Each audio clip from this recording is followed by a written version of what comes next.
नमस्कार दोस्तों, spirituality bye सुमन channel पर आप सभी का स्वागत है। आइए आज बात करेंगे छठ पूजा के बारे में। पिछले 3 दिनों से हम छठ पूजा विधि विधान से करते आ रहे हैं। आज छठ पूजा का चौथा दिन है। उषा अर्घ्य 20 नवंबर को छठ पूजा का चौथा दिन उषा अर्घ्य या पारण दिवस कहलाता है। इस दिन सूर्योदय के समय सूरज को अर्घ्य देते हैं, इसलिए इस दिन को उषा अर्घ्य के नाम से भी जाना जाता है। इस दिन सूर्योदय से पहले व्रती जन घाट पर सभी परिजनों के साथ पहुंचते हैं और उगते सूर्यदेव की पूजा करते हैं।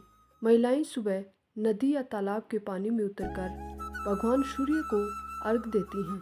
अर्घ देने के बाद व्रती महिलाएं 7 या 11 बार परिक्रमा करती हैं और फिर एक दूसरे को प्रसाद बांटकर अपना व्रत खोलती हैं। 36 घंटे का व्रत सूर्य को अर्घ देने के बाद तोड़ा जाता है। इस व्रत की समाप्ति सुबह के अर्घ यानी दूसरे और अंतिम अर्घ को देने के बाद संपन्न होती है।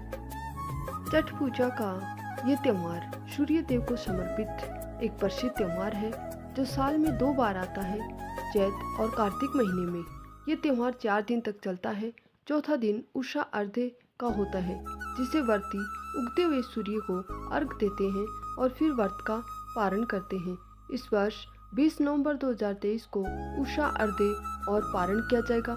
सबसे पहले नदी में पूर्व दिशा की ओर मुंह करके कमर जितने पानी में खड़े हो जाएं। अब एक तांबे का लोटा लें, उसमें जल, लाल चंदन, लाल फूल, चावल और कुश डालकर सूर्य देव को अर्घ दें।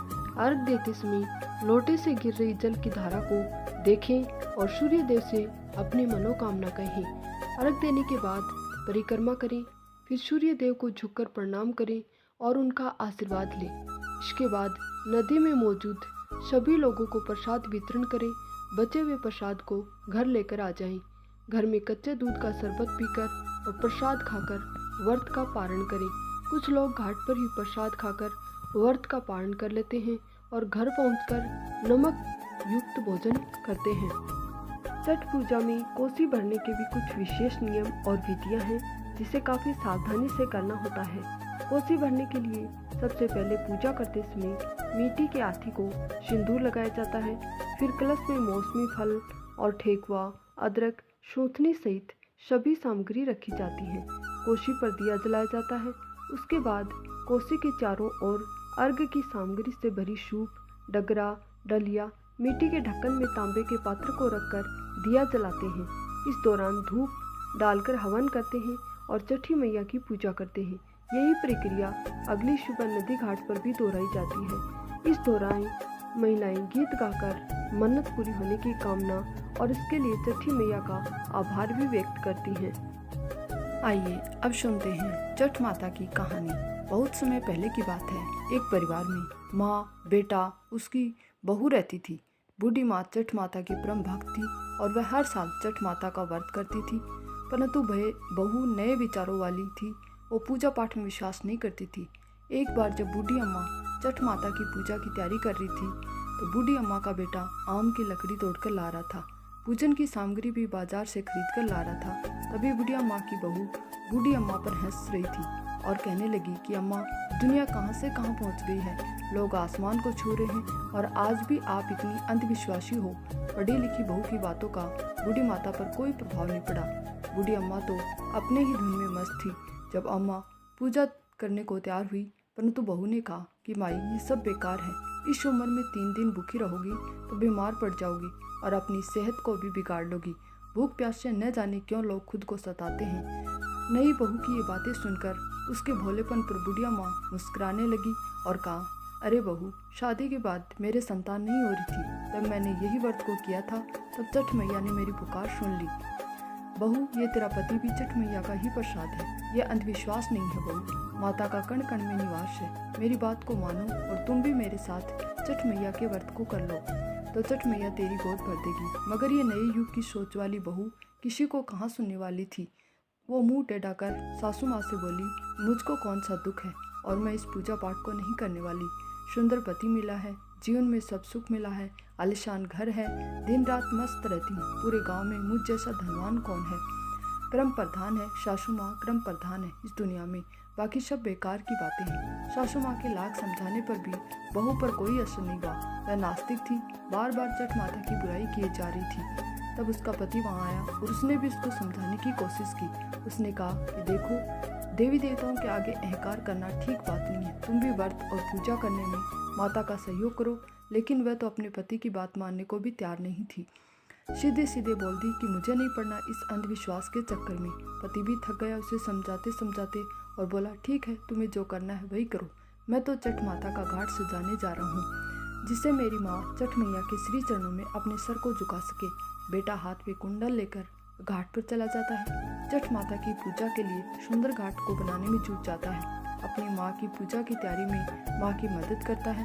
आम की लकड़ी को जलाकर अपनी माँ के साथ ठीकुआ सिकवाता है। पूरे भक्ति भाव से दोनों माँ और बेटे चट का पर्व मनाते हैं। बूढ़ी अम्मा के बेटे ने घर और द्वार को गाय के गोबर से लीपता है। उसी समय उसकी पत्नी गांव में सैंडल पहने हुए वहां से गुजरती है और कहती है, हाय, पता नहीं कौन सा त्योहार है, पूरे घर को ही गोबर से गोबर बना रखा है। अब तो घर से बाहर निकलना मुश्किल हो रहा है, कैसे गोबर की दुर्गंध आ रही है। और उसने अपने पति से कहा कि तुम और तुम्हारी माँ बहुत बड़े भक्त बनते हो। देखो जी, अपने बदन से भी गोबर की बदबू आ रही है। अब तो नहाकर ही घर आना। बहू की बातें सुनकर बूढ़ी अम्मा बहू को समझाती है कि अरे बेटा, तुझे नहीं पता कि गोबर से जो दुर्गंध कर रही है, उस गोबर में बहुत से ऐसे रसायन पाए जाते हैं जिसे लीपने से घर की बहुत सी बीमारियां कोसों दूर हो जाती हैं। इतना सुनकर बहू और बिगड़ गई। झुंझलाकर अम्मा से बोली कि पहले तो लकड़ी का ठेकुआ बनाया, अब गोबर से लिखकर पूरे घर को गोबर बना दिया। इन दोनों की बहस के बीच बेटा आकर बोला कि तुम माता से झगड़ा मत करो, चलो अब जाकर तैयार हो जाओ, जट माता के घाट पर जाने का समय हो गया है। बैंड बाजे वाले को बुलाकर दौरा उठाकर वे घाट पर चलती है। पीछे पीछे बूढ़ी माँ गीत गाते चल रही थी, पर बहू को तो इनमें कोई रुचि नहीं थी। वो तो सज धज कर चल रही थी। बूढ़ी अम्मा और उनके बेटे ने बहू को बहुत समझाया तो बहू अपने पति और सासू माँ के साथ घाट पर तो चली गई, पर जैसे ही घाट पर पहुंची तो पूजा के बजाय मेला घूमने में लग जाती है। कुछ देर बाद उसका पति बहू को वहाँ न पाकर उसे ढूंढने लग जाता है। कहीं हलवाई की दुकान पर स्वादिष्ट पकवान का आनंद उठाते नजर आती। कहा कि यहाँ तक आ गई हो तो माँ के साथ बैठो और पूजा करो। पत्नी ने झुंझलाकर बोली, नहीं जी, मैं पूजा पाठ में नहीं बैठने वाली, मैं ही घाट पर आने वाली हूँ। मैं तो मेला घूमूंगी, जम के खाऊंगी और पीऊंगी। तुम अपना पूजा पाठ करो, मेरा पूजा पाठ से कोई लेना देना नहीं है। इनकी बहस आपस में सभी लोग देख रहे थे। शर्मिंदा होकर पति वहां से चला गया और चट घाट की ओर जाने लगा। ईख खड़ा करने को वहीं बेटा घाट की ओर जाता और जैसे ही नहाने की डुबकी लगाता है, डूब जाता है। डूबता डूबता जोर से चीखने लगता है कि बचाओ बचाओ, लेकिन किसी को भी ये आवाज़ कहाँ से आ रही है पता नहीं चलता। कोई तो जाओ, ढूंढ के लाओ, ये सब चिल्लाने लगे। जैसे ही बूढ़ी अम्मा को पता चला कि उसका बेटा नदी में डूब गया, वो छाती पीट कर रोने लगी और चट माता से ही सवाल कर दिया, अरे माँ, मैं माँ हूँ और तू भी माँ है। तू कैसी माँ है जिसने एक माँ से उसका बेटा छीन लिया? जब मेरी शादी हुई, मैं पिछले 30 साल से पूजा करती आ रही हूँ। माँ बोल, मेरी भक्ति में कौन सी कमी आ गई जो तूने मेरी गोद को सुना कर दिया? मुझसे या मेरे लाल को ऐसी कौन सी भूल हो गई बोल, जो तूने मेरा लाल छीन लिया? अरे माँ, मैं तो चट घाट पर तेरी पूजा करने आई हूँ, तूने तो मेरी दुनिया ही उजाड़ दी। यदि तूने मेरा लाल नहीं लौटाया तो ये बूढ़ी अम्मा नदी में कूदकर अपना प्राण त्याग देगी। अब तू या मेरे बेटे को लौटा दे या मेरे भी प्राण ले ले। उधर मेले में सबको आगाह किया जा रहा था कि चट घाट पर आए सभी व्यक्तियों को सूचित किया जा रहा है कि घाट के गहरे भाग में न जाए। एक व्यक्ति गहरे पानी में डूब गया है। पानी आगे जाने पर खतरा होने की आशंका है, इसलिए कोई भी नदी के गहरे भाग में न जाए। ये बात सुनकर बहू दौड़ी दौड़ी जाती है। वहाँ जाकर जब वह देखती है कि उसकी सासू माँ दहाड़ मार कर रो रही है और उसका पति इस दुनिया में नहीं रहा, तो उसे सदमा लग जाता है। वह भी जोर जोर से चीखने लगती है और रोने लगती है। तेरे ध्यान न देने के कारण आज मेरा पति मुझसे दूर चला गया। वह अपनी बूढ़ी सास को ये बात कहती है। अपनी माता को भला बुरा बोलते हुए वह चट माता को कोसने लगी। इस घटना को देखकर वहाँ खड़े सभी लोगों ने सांसें रुक जाती हैं। मन ही मन सभी लोग चट माता को पुकारने लगते हैं कि हे माँ, इस बुढ़िया माँ की पुकार सुन लो। चट माता तो है ही दयालु, वह कभी अपने भक्तों को निराश नहीं करती, कभी उन्हें बेसहारा और उदास नहीं छोड़ती। उधर पुत्र वियोग में बूढ़ी माँ अपनी जान देने को पानी में जाती है। वैसे ही नदी के अंदर से एक लहर उठती है और वो लहर किनारे की ओर जोर से आती है। उसी लहर में उस बूढ़ी माँ का बेटा भी बाहर निकल आता है। इस दृश्य को देखकर वहाँ खड़े सभी लोगों की आंखें खुली की खुली रह जाती हैं।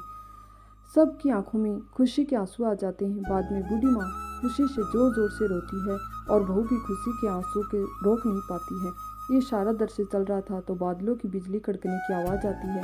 आकाशवाणी में छठी माता ने कहा कि मेरी पुत्री, मैं किसी का भी अहित नहीं करती। मैंने तुम्हारी आंखों में अज्ञान का पर्दा हटाने के लिए तुम्हारे पति को पानी में डुबाया था।